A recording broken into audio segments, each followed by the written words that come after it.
لوگ نماز اس لیے شروع کرتے کہتے ہیں میں 5 نمازیں بھی پڑھتا ہوں، میں صدقات بھی کرتا ہوں، کام میرا پھر نہیں چلتا.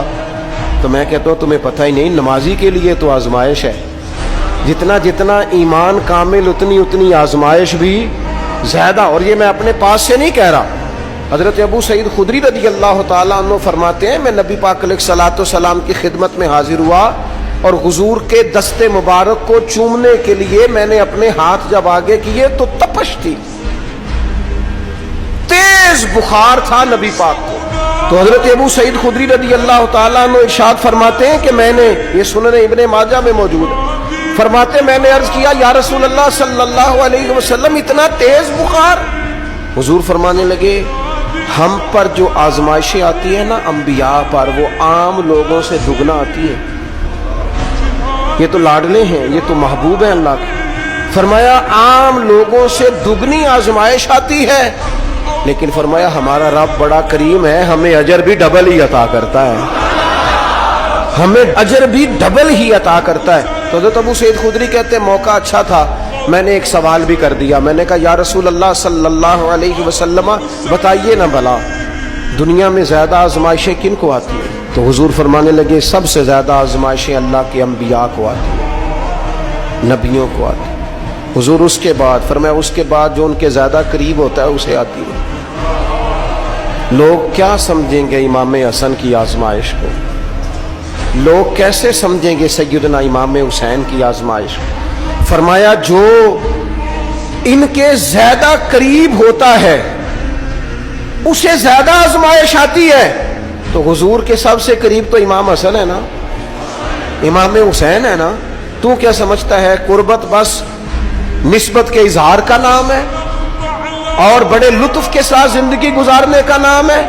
تو نبی پاک علیہ الصلوۃ والسلام نے فرمایا بات بڑی مزے کی ہے. فرمایا پھر اللہ کے بعض بندے تو ایسے ہوتے ہیں جنہیں اللہ فقر میں مبتلا کر دیتا ہے. فرمایا ان کے پاس صرف ایک چادر رہ جاتی ہے، اتنا فقر ان کے پاس آتا ہے.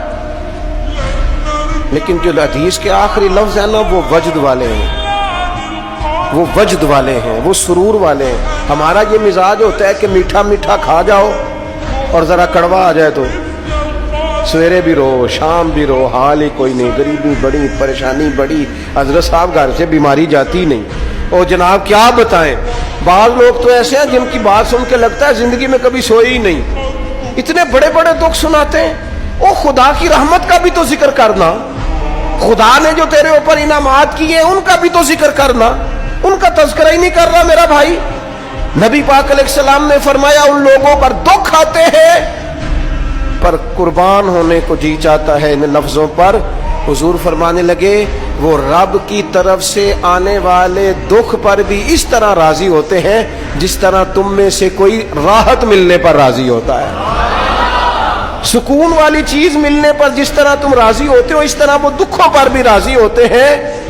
دکھ قبول محمد بخشا، دکھ قبول محمد بخشا. پر ایک شرط لگائی چھوٹی سی میاں صاحب نے، انہوں نے کہا 100 دفعہ قبول ہے، دکھ 100 دفعہ قبول، دکھ قبول محمد بخشا پر راضی رہن پیارے. یہ شرط یہ ہے کہ تو راضی رہ، تو راضی رہ، دکھ قبول محمد بخشا، راضی رہن پیارے. اور حضرت سلطان صاحب کہنے لگے ایسا کیتی ہے جان حوالے رب دے، ایسا عشق کمایا ہے اسی مرن تو پہلے